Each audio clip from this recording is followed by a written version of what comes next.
¿Qué puede borrar mi pecado? Así.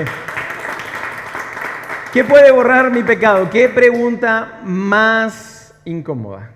¿Qué pregunta más que nos hace pensar? Obligatoriamente, cuando hablamos de pecado y cuando hablamos específicamente de mi pecado, pensándolo cada uno en sí mismo, qué incómodo, qué difícil poder pensar, porque nos obliga a ir al pasado, nos obliga a pensar en aquello que hemos hecho, aquello que nos sentimos mal, aquellas faltas que hemos cometido, y empezamos a sentir culpa, empezamos a sentir vergüenza, porque hay algo que hemos hecho mal, hay algo que hemos faltado, hay errores que hemos cometido, hay pecados que hemos cometido, y esto nos hace sentir mal. Y hay momentos también que nos hacen recordar esos momentos malos. A veces un aroma, un olor que sientes y te hace recordar aquello malo. Nosotros tratamos de que se borre, tratamos de que eso que hicimos no exista, pero hay cosas que nos trasladan a esos momentos de sentirnos mal, de sentir culpa, de sentirnos avergonzados. A veces vamos a un lugar, alguien nos invita, vamos a comer a tal lugar, un restaurante, y tú te recuerda algo ese lugar. Un viaje, y hay cosas, imágenes que ves que te recuerdan aquello que te hace sentir mal. Y como no lo queremos recordar, pero lo recordamos, tratamos de tener una memoria selectiva, pero a veces recordamos este tipo de cosas, nos sentimos mal y como que toda esa culpa vuelve. Entonces, vamos, ¿qué borra mi pecado? ¿Qué borra mi pecado? Así que muchas veces empezamos a tratar de no sentirnos así que tratamos como de desvanecerlo. Entonces tratamos de minimizarlo, tratamos de que, bueno, de humanizar aquello que hemos hecho. Entonces lo tratamos de comparar con otras cosas. Bueno, y decimos cosas como, bueno, nadie es perfecto. Nadie es perfecto. Lo que yo hice lo han hecho muchas personas. Es más, hay gente que lo ha hecho peor. Y mira, y podemos decir todas estas cosas y aún así sentimos esa sensación. Aún así, nada de eso quita lo que siento. De pronto, por ahí alguien está contando algo y dice, mira, yo hice tal cosa y me siento mal. Y tú por dentro dices, si supiera lo que yo he hecho, si yo contara lo que yo he hecho, nada, lo tuyo es nada. Y a veces estamos tan enfermos como nuestros secretos, que no los queremos sacar porque nos avergüenzan, nos hacen mal, nos hacen daño. Entonces, tratamos de minimizarlo, tratamos de volverlo común, tratamos de excusarnos para no sentirnos mal. Empezamos a poner frases como, bueno, es que cuando esto ocurrió yo era muy joven. O cuando esto ocurrió, la verdad estaba borracho. O lo hice enojado, estaba furioso, por eso lo hice, porque estaba furioso. Y todo el mundo se pone furioso, todo el mundo se enoja. Así que yo me enojé y dije eso. Yo estaba roto, estaba quebrado. Estaba mi corazón roto y por eso yo hice eso. O me sentía solo. Como me sentía solo, entonces por eso lo hice. O nadie me había dicho esto. La verdad es que no sabía. O no conocía otra forma de hacerlo. Y quizá cada una de estas cosas son ciertas. No es que esto es mentira. Puede que todo eso sí haya ocurrido. Todo eso es cierto. El problema es que seguimos sintiéndonos así. El problema es que seguimos sintiendo culpa.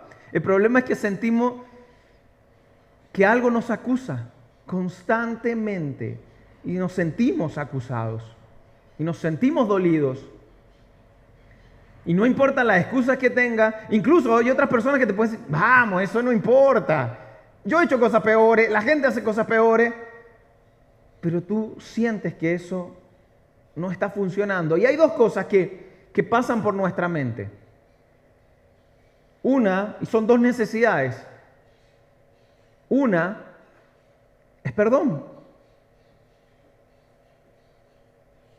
Sentimos que necesitamos perdón.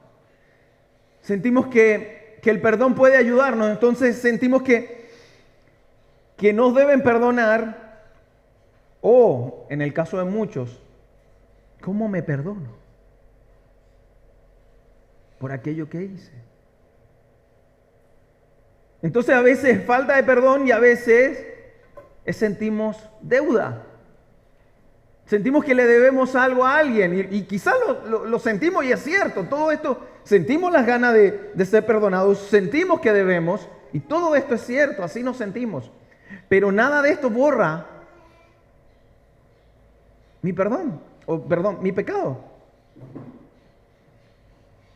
Entonces empiezan conversaciones. Debí haber sido fiel. Debí ser honesto.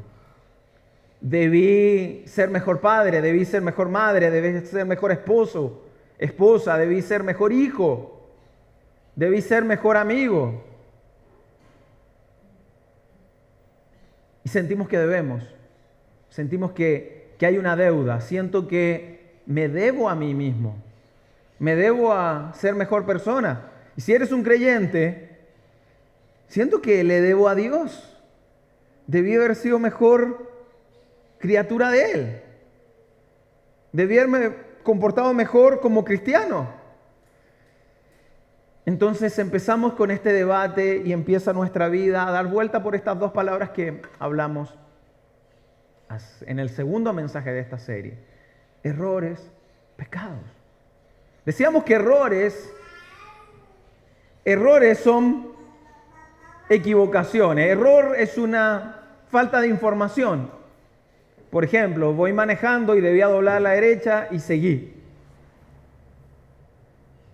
Y seguí adelante. Entonces, eso es un error, es una equivocación, así que yo mismo puedo enmendar mi error y a lo mejor avanzar 2 calles y tomar la ruta nuevamente. Error es que tomé algo y se me cayó y cometí un error y se quebró. Pero cuando hablamos de pecado, la palabra error queda pequeña y decíamos cosas, una infidelidad, una estafa, un engaño, una mentira. Nosotros como que le quisiéramos llamar errores a propósito. Son errores, pero son errores a propósito y no cometemos errores a propósito. Eso es algo más grande y la palabra error no entra. Eso es pecado. Entonces a veces tratamos de, como estoy minimizando esa culpa porque siento que nada borra mi pecado, entonces al minimizar esto, entonces le llamo error, pero es pecado. Y me hace sentir mal. Y encima vivo las consecuencias de eso, incluso si fue hace muchos años atrás.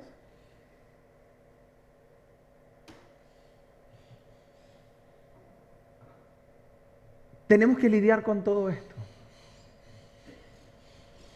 Tenemos que lidiar y preguntarnos, ¿quién borra mi pecado? ¿Cómo limpiar mi pecado? ¿Cómo sentir paz? ¿Cómo de alguna manera borrar esto que acusa mi conciencia? ¿Cómo puedo hacer para que esto funcione? Y cada religión, que existen tantas, tiene su método, su fórmula, tiene su sistema de alguna manera espiar pecados, espiar culpas, hacer sentirte mejor. Pero ninguna llega a una solución. Si en algún momento has pasado por diferentes religiones, repite esto, di esto, haz esto. Tantas cosas y parece que nada borra eso que me acusa constantemente. Entonces hubo un solo hombre un solo hombre que no solo dijo, yo tengo la solución. De hecho, el enfoque no fue ese, yo tengo la solución. Él dijo, yo soy la solución. Yo soy la solución. Entonces, cuando tú escuchas eso, que alguien diga, yo soy la solución, o tú puedes pensar que es un loco, o puede ser un mentiroso, o un arrogante. Imagínate si alguien dijera, yo soy la solución ante un problema. Un arrogante, un loco, un mentiroso, o alguien a quien prestarle atención. Alguien a quien escuchar. Alguien donde debemos parar nuestras orejas y decir, bueno, ok, ¿por qué lo dice? Y Jesús dijo esto. Y muchos de acá saben que no era un loco, ni un mentiroso, ni un arrogante. Entonces prestémosle atención. Y la idea de esto es precisamente traerte respuesta a esta pregunta. Pero una respuesta adulta. No una respuesta infantil, como para muchos de nosotros, y lo hemos hablado en esta serie, inició nuestra fe con argumentos infantiles que servían para cuando éramos niños, pero ya cuando somos adultos necesitamos una fe robusta, un nuevo punto de partida adulto. Entonces, la respuesta de esto es una respuesta adulta. Dos biógrafos, uno Marco y el otro Juan. Marco fue un discípulo directo del apóstol Pedro.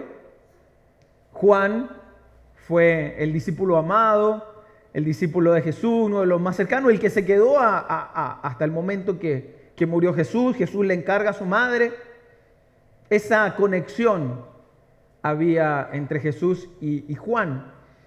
Y vamos a hablar de un personaje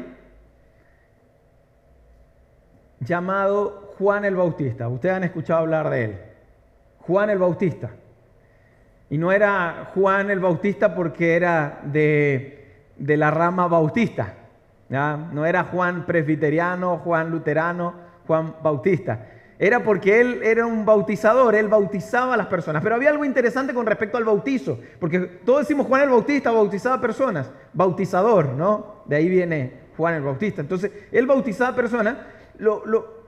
Para los judíos de la época, bautizar no era algo raro para ellos. No era raro que la gente se bautice. De hecho, ¿quiénes se bautizaban? Personas paganas en su mayoría que querían convertirse a la fe judía. Entonces ellos debían pasar por un proceso de bautismo, de una manera de inmersión, de limpiar su vida anterior y bueno, empezar una vida nueva. Pero eso era algo personal. De hecho, ellos mismos lo hacían. Entonces, para ellos no era raro el bautismo. Lo raro era que alguien bautizara. Eso era lo raro para los judíos. Lo raro es que alguien bautice, que alguien viniera y bautice a otros. Y él decía, vengan, porque los voy a bautizar. Entonces, eso les parecía raro. Así que llegaron muchas personas de muchos lugares a conocer por qué este hombre estaba bautizando. Y lo sabían los reyes de la época, lo sabía la gente, toda Judea, Jerusalén, sabían que había un hombre ahí a la orilla del río Jordán bautizando personas. Y la gente iba, pero habían otros curiosos a ver qué onda. Se junta mucha gente y nosotros somos curiosos, ¿no? Hay gente reunida y empezamos a ver, o si vamos caminando y vemos 3 personas mirando para un lado y nosotros miramos porque queremos ver. Entonces imagínense la noticia de la época. Oye, hay un tipo bautizando ahí en el Jordán. Vamos a ver qué pasa. Entonces iba gente a bautizarse y él decía arrepiéntanse y ellos se bautizaban y había gente que iba a ver. Tanto era así que Juan el Bautista era un hombre que Josefo, un historiador judeo-romano, él escribió acerca de Juan el Bautista. Mahoma en el Corán escribe acerca de Juan el Bautista. Yahía le decían ellos. Y hablaban, o sea, Juan el Bautista era un personaje conocido. Su impacto fue conocido. Su ministerio duró 6 meses. Así que si el de Jesús te pareció corto, imagínate el de Juan el Bautista. Pero este hombre se hizo conocido en ese lugar. Entonces, Juan, al tener un mensaje confrontador, porque decía las cosas así, como era, ese sí era medio loco. Decía las cosas y le decía a la autoridad de las cosas también. Por eso se ganó también enemigos. Entonces, en ese mensaje, Juan está hablando y Marcos, este discípulo de Jesús, de Pedro, registra aquello que Juan decía. Y fíjate cómo lo pone, o lo que hacía. Decía, toda la gente de la región, de Judea y de la ciudad de Jerusalén, acudía a él. Toda la gente, y por ahí tú puedes decir, bueno, toda la gente iba. Eso es una hipérbole, ¿ya? Es una exageración que usa el texto.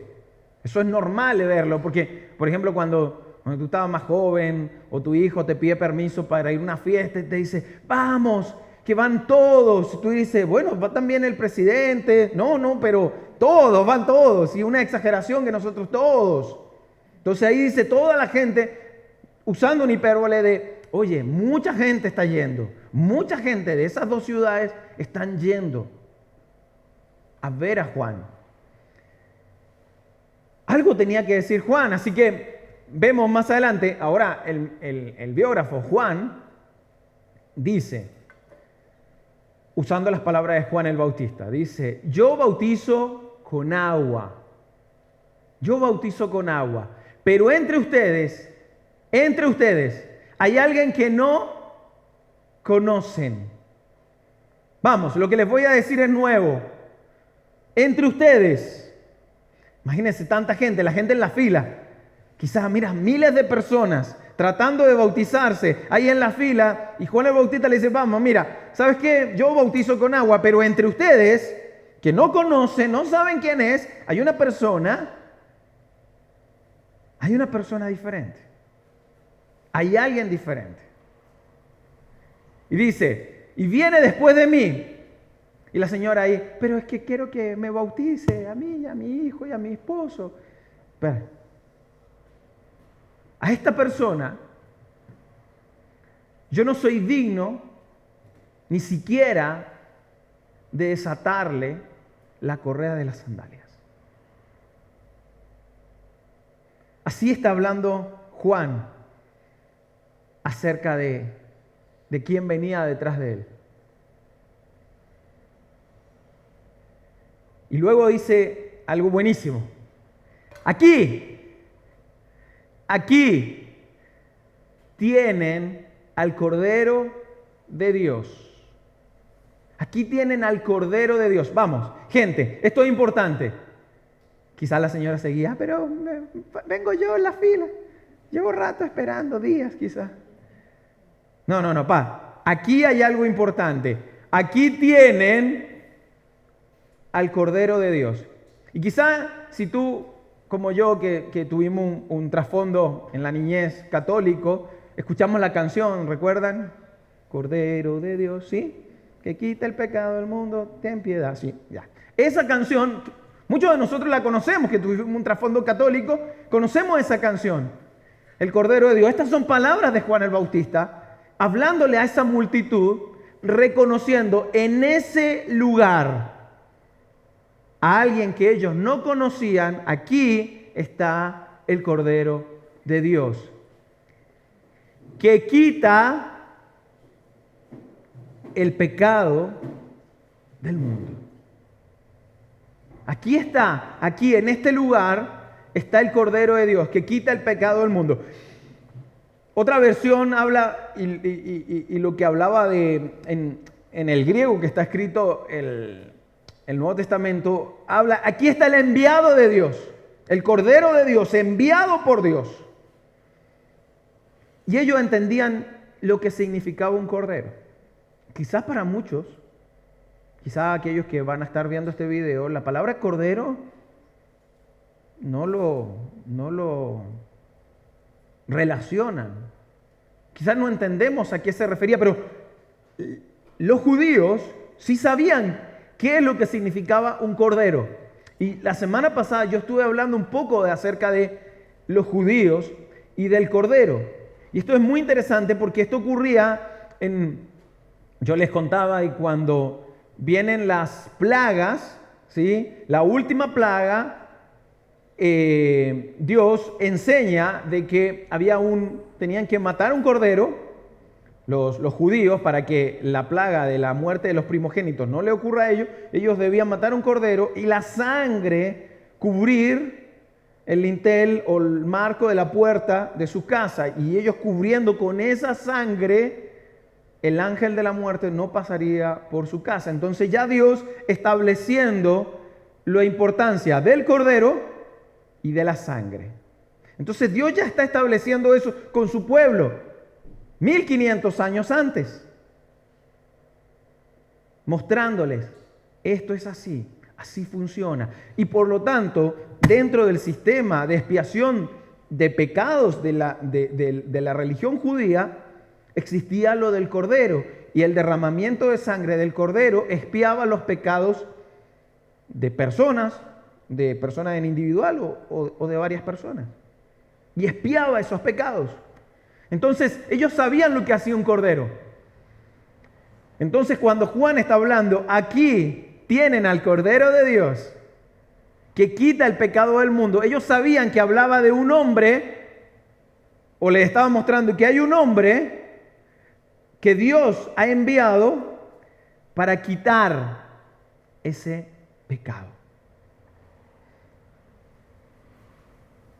Esto era maravilloso, y poder entenderlo de esa manera. Fíjate que Jesús es el Cordero, y cuando Él va a la cruz,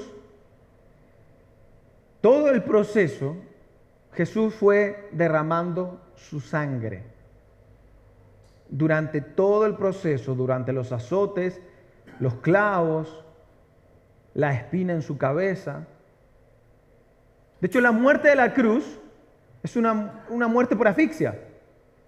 Las personas, científicamente está comprobado que al final lo que hace la cruz era por asfixia. Podían pasar 3, 4 horas crucificados, y la muerte que la mayoría de las personas que estaban en la cruz tenía era por asfixia. Ellos, al tener los brazos estirados, no podían respirar, el diafragma no funcionaba, entonces ellos no podían respirar hasta que un momento se ahogaban y morían. Esa era la tortura, pero era una muerte lenta. Por eso era la tortura más fuerte que había en la época, porque era una muerte muy lenta por asfixia. El punto es que cuando ellos tardaban mucho en vivir, entonces la costumbre romana era romper sus rodillas. Entonces, si rompían sus rodillas, ellos ya no podían sostenerse.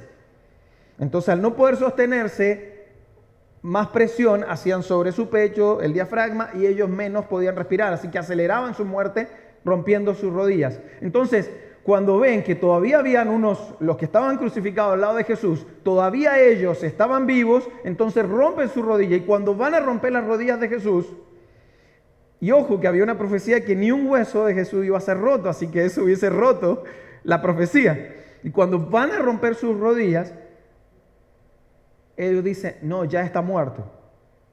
Entonces, ponen una lanza en Jesús, y lo que sale de Jesús fue agua. ¿Por qué salió agua? Porque ya a Jesús no le quedaba sangre.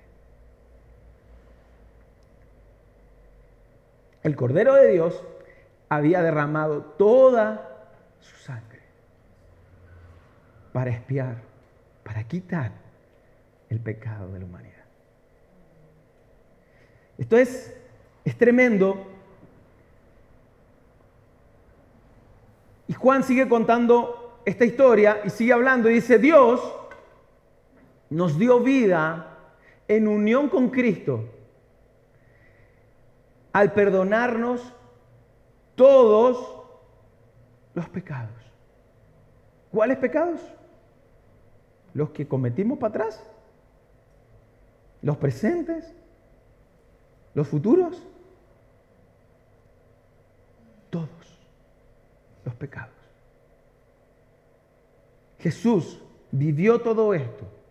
Dios nos pone en unión con Él para perdonar todos nuestros pecados. Si un corderito podía expiar los pecados de la nación judía, Dios simbolizando lo que iba a hacer, su gran obra con Jesús, ahora esto estaba representado ahora para todos. Entonces, el plan de esto es darle respuesta. ¿Qué borra mi pecado? ¿Qué borra mi pecado? Y esta es una respuesta, como les dije, adulta, para una fe adulta, para saber por cómo Dios lo hizo, para que muchos de ustedes, aquellos que están viendo el video, puedan entender por qué su fe funciona así, que tengan un nuevo punto de partida acerca de cómo funciona la expiación de pecados para la humanidad de parte de Dios. Esto es robusto y esto es adulto. Sigue diciendo, Dios nos dio vida en unión con Cristo al perdonarnos todos los pecados y anular la deuda. ¿Cuál deuda? Toda esa deuda, todo eso que sentimos, toda esa culpa, todo ese dolor, todo eso que quisiéramos borrar, que quisiéramos hacer desaparecer, que quisiéramos que todos lo olviden, pero nosotros no podemos. Todos esos sistemas que de pronto hemos inventado para no recordar aquello malo que hemos hecho. Todo eso para anular la deuda. ¿La deuda? ¿Cuál deuda? La deuda que teníamos pendiente por medio de los requisitos de la ley. Y le está hablando específicamente ahí a los judíos. Ustedes faltaban a la ley, no la podían cumplir. Las 613 leyes, los 10 mandamientos, ustedes no los podían cumplir. Así que ustedes faltaron a esa deuda. Ustedes tenían una deuda. No pudieron cumplirla. Así que esto anula la deuda. Este Cordero de Dios anula tu deuda. Sigue diciendo, Él anuló esa deuda que nos era adversa, que nos molestaba, que nos incomodaba, que no la podíamos pagar. ¿Dónde? Clavándola en la cruz. Esta es la respuesta robusta. Este es el punto de partida que muchos necesitan para su fe. Entender cuál fue el plan de Dios con Jesús. ¿Por qué Dios en esa nación de Israel hizo un sistema de expiación de pecados por medio de un cordero y la derramación de sangre, pero ahora completándola en Jesucristo? Ya no, como decíamos la semana pasada, ya no para un grupo de personas, no para una nación, sino para todas las familias de la tierra. Ese es el plan divino de parte de Dios. Así que, ¿cuál es la buena noticia de esto? La buena noticia es que no tienes que perdonarte a ti mismo. No tienes que perdonarte. Es tan difícil perdonarnos a nosotros mismos. Nos cuesta. Porque somos los que más fuerte cargamos la deuda. No tienes que perdonarte a ti mismo porque ya has sido perdonado. Y entender que ya has sido perdonado te va a ayudar a aceptar lo que has hecho. Y amarte como Él te ama. Y tanto Dios te amó que envió a su Hijo para que Él muera en tu lugar. y para que tengas vida, y esta vida ahora la tengas en abundancia. Para que te quites eso. Así que no se trata de que ahora tienes que perdonarte, aunque tienes que entender esto, pero lo entiendes desde otro paradigma. Yo ya soy perdonado. Y como yo ya soy perdonado, entonces tengo la capacidad de perdonarme y perdonar a otros. Esa es la buena noticia. Por lo tanto, el sistema religioso fracasó. Los sistemas religiosos que han inventado fracasaron, así como cualquier intento humano de resolverlo. Recuerden, los errores los puedo enmendar. Si me paso la calle, me doy la vuelta y tomo el rumbo. Muchos lo hacemos con el Waze a cada rato. Pero no podemos arreglarnos a nosotros mismos. Cuando se trata de pecados, no podemos hacerlo. Necesitamos que alguien interceda por nosotros. Necesitamos algo divino que nos ayude a poder sanar el corazón roto. Y eso es lo que Jesús hizo por nosotros. Los sistemas religiosos fracasaron y cualquier intento, tuyo o mío, de borrar nuestros pecados. ¿Qué puede borrar mi pecado? ¿Qué puede borrar mi pecado? Nada.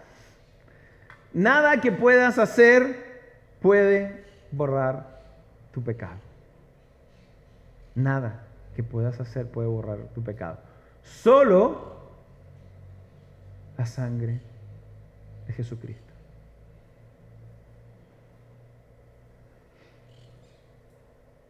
Cuando Adán y Eva pecan,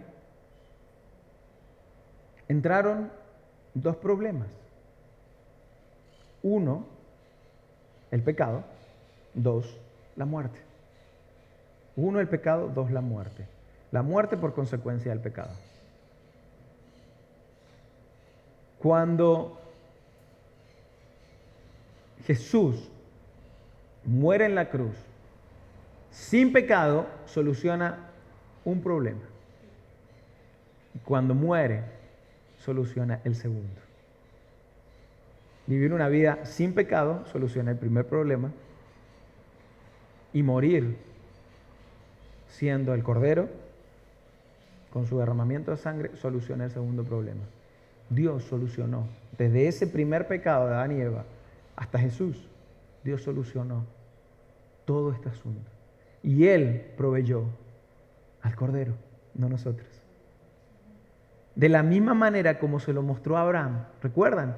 Cuando le pide entregar a su hijo y sacrificarlo, cuando en ese momento le pide que lo haga, Abraham, el padre de la fe, que creo que ninguno de nosotros lo haríamos, estuvo dispuesto a sacrificar a su hijo porque Dios se lo pidió. En el momento que lo iba a hacer, Dios pone su amor, su misericordia y retiene la mano de Abraham y le dice que no lo haga. Isaac no era un niñito chiquito, ya era más grandecito, pero él se había dejado que su papá haga lo que estaba haciendo, y en ese momento aparece un cordero, y ese fue el cordero reemplazado. Dios proveyó el cordero. Y de la misma manera como lo hizo con Abraham para simbolizar lo que iba a hacer luego, es que Él proveyó el cordero, ya no nosotros.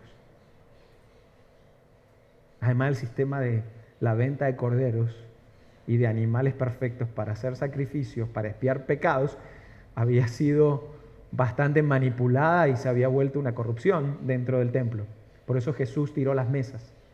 Hay mucha gente que no entiende por qué Jesús no estaba en contra del comercio, estaba en contra de ese sistema que habían instalado dentro del templo para manipular a las personas que habían hecho un negocio de eso. Jesús tiró las mesas. Ahora, ese sistema ya no era importante. Dios había provisto de ese cordero. Jesús, en obediencia perfecta, decidió ir a la cruz. Y ustedes lo saben, hubo un momento que Él le dice, si es posible, pasar la copa, pero que sea tu voluntad, no la mía. Y Dios le dijo, no, ve a la cruz y cumple aquello que te mandé. Y Jesús lo hizo. Así que, ¿qué borra mi pecado?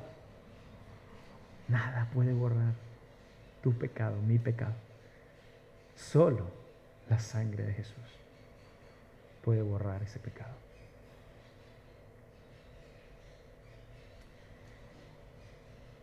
Oremos.